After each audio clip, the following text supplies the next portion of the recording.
Synthetic or down? We discuss the pros and cons of each insulation type to help you make an informed decision.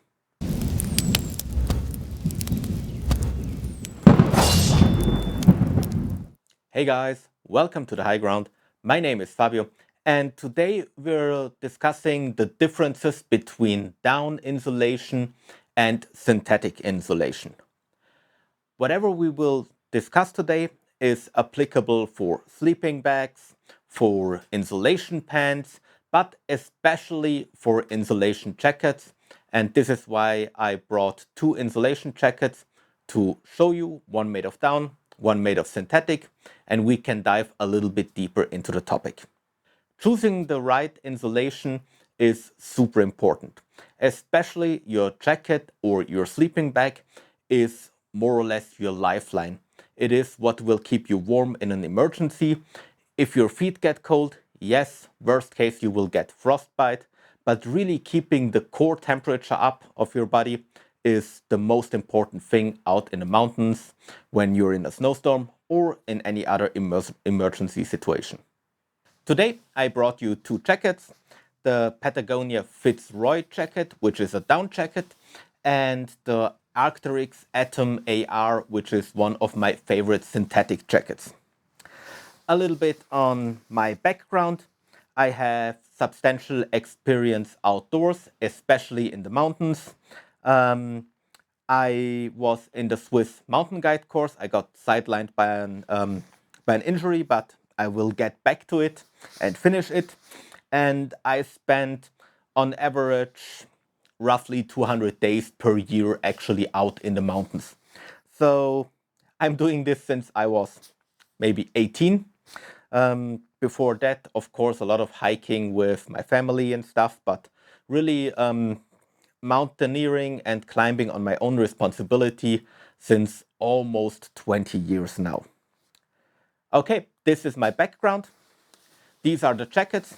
I have worn synthetic as well as down in a variety of circumstances, from ice climbing to skiing to actually just mountaineering in the summer, over climbing, etc. So I will give you a pretty extensive overview in which situation you can actually wear which type of insulation. On that note, two things. If you find that video helpful and if you want to have more tips and tricks like this, then please consider subscribing to the channel and give the video a thumbs up. That helps us a lot with the algorithm and getting out the information we're putting out here. And yeah, I would really appreciate it. And let me shamelessly plug one of my previous videos. Layering your gear is an art form. And I made a pretty comprehensive video on layering, and you will find the link in the description below. And I will also give you a link somewhere up here, but make sure to finish with this video before you jump over to the next one. Okay, so much for the commercial side of things, for the marketing side of things. Let's start into down jackets with the Patagonia Fitzroy jacket. As it often happens with natural materials, down jackets are very efficient in what they do. They have a very good weight to warmth ratio. They pack down pretty small. They are very stowable, and you can take them along on a lot of trips in your outdoor adventure. The downside of down, the downside of down is that as soon as it gets wet, it loses parts of its insulation capabilities. This can be a problem of jacket, although I, in my experience, never had actually an issue with a wet down jacket because I then just put on a hard shell on top of it. But with sleeping bags, if you use them for multi-day trips, right, and you have condensation in the tent and snow gets in, etc., it's possible that the down will just clump together in the bottom part of the sleeping bag, maybe also because you sweat. And that's something that you have to keep in mind. Down is not good with any type of humidity if it gets wet, but it is a really good material when it comes to insulating your body and has a very good heat retention to weight ratio. Another downside of down is that it tends to just lose the little feathers. I mean, even Patagonia makes quality gear, right? The same is true for Arc'teryx or Mammoth or something like that. But even with those more higher price segment jackets, you just lose parts of the insulation during the time because the bottoms of the feathers just stick through it and then you pull it out. And so it is not as durable as, for example, synthetic material. And that leads us to the synthetic jacket. Let me get that one. Okay, that's the Atom AR. It's a fully synthetic jacket. And here it's basically the other way around. Synthetics try to imitate what down does. So providing a lot of loftiness in the jacket without having a lot of weight. But they don't do it as good as down. For example, Patagonia has synthetic jackets where it uses its own insulation. It's called Plumafil, which is actually twisted and supposed to work a little bit like down.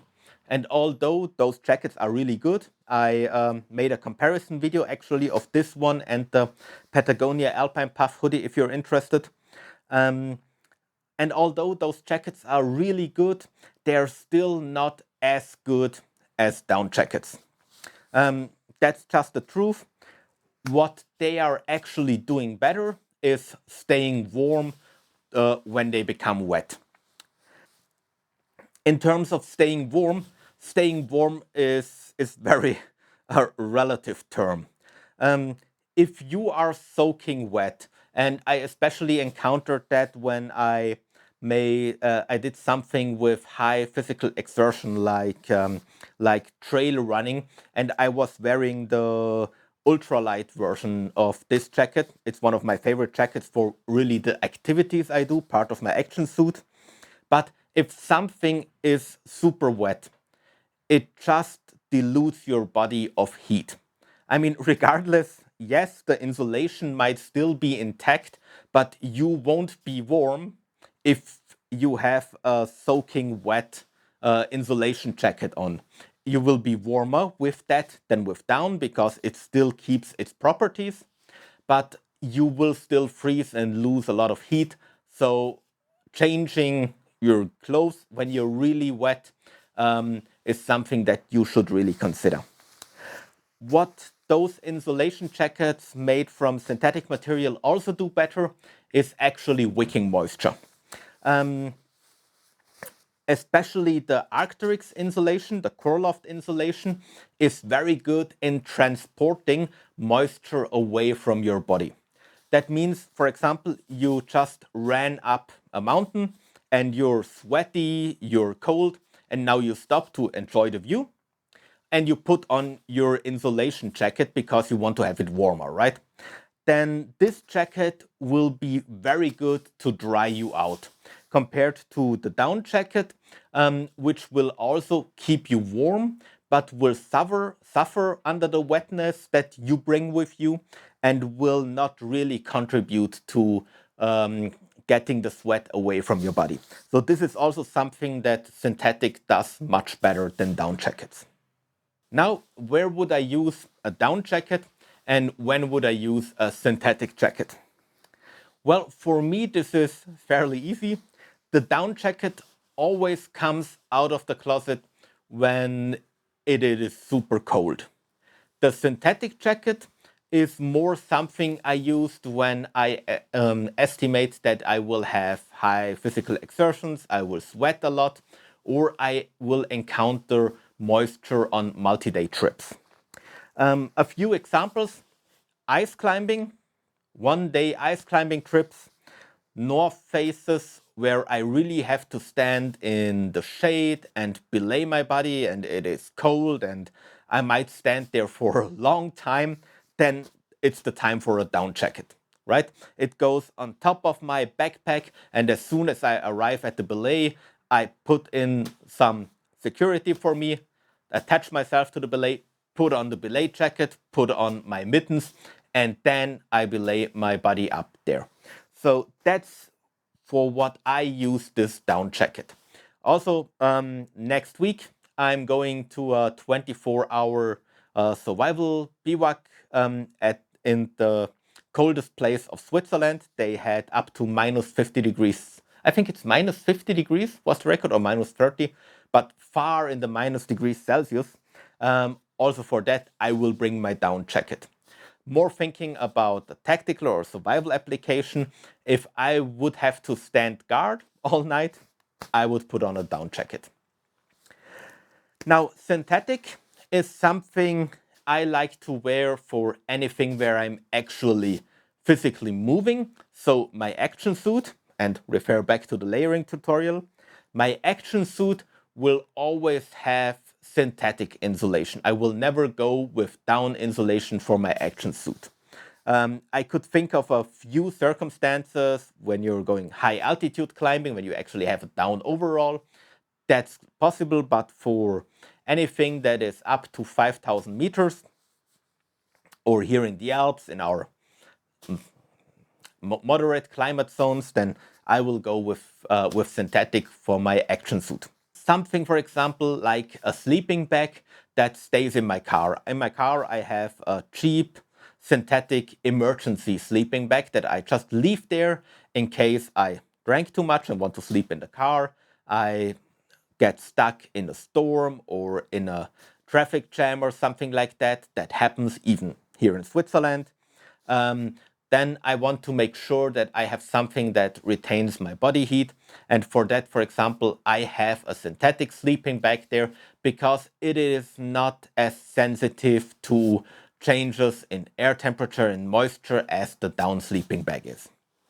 On the other hand, my proper sleeping bags that I bring for mountaineering, where I want to sleep in a wall for one night or even 2 nights, those will be the down sleeping bags because they are just much lighter to carry, and that's because they can be thinner, because they have a better insulation value. Okay, now for skiing, when we go free riding, if I go in the classic style, that means a hard shell on top of my insulation jacket, then I generally go with synthetic because I always sweat a little bit, and regardless how expensive your Gore-Tex jacket is, it will never have no condensation on the inside. That doesn't exist. So if I wear something like that, then I'm wearing synthetics below. If I go Chamonix style, which basically means that I'm putting the insulation layer on top of my other shells, then it depends a little bit on the conditions. If it is something wettish snow or something like that, I still go with the synthetic insulation. If it is really a powder day, if it is crisp and clear and cold, then I might go with synthetic insulation. The last point where we have a lot of differences between synthetic and down is the maintenance. Now, I feel that you can maintain in terms of if something rips or something like that. Repairing is, at least for me, is equal. I just patch it over with some tape, and that's it. I don't start sewing the holes in my jacket or something like this. I just put tape on them. But if you want to wash your gear, it is much more effort to wash down because not only you will need a special detergent that you should also use for your synthetic insulation. Don't use any softener, but because if you want to wash down, since the down feathers they stick together and get little balls when they stick together to a ball when they get wet, right? You have to have a method to get them fluffy again. And you need a tumble dryer, and then you need a specific ball specially made for washing down, which punch then the feathers dry, and so they should fluff back up. So it's possible to wash down jackets, but it's really not fun. And especially for an action suit that you might want to wash more often, right? Then we're back to synthetic insulation, because that goes into the washing machine, that goes into the tumble dryer, and then you're done. At least that's what I always did, and it never harmed my gear. So yeah, okay. So if you have any question on this topic, please let me know in the comments. As said, please follow the channel, like this video if you found it helpful. I really appreciate that you took the time watching it until the end, and I'll see you next time.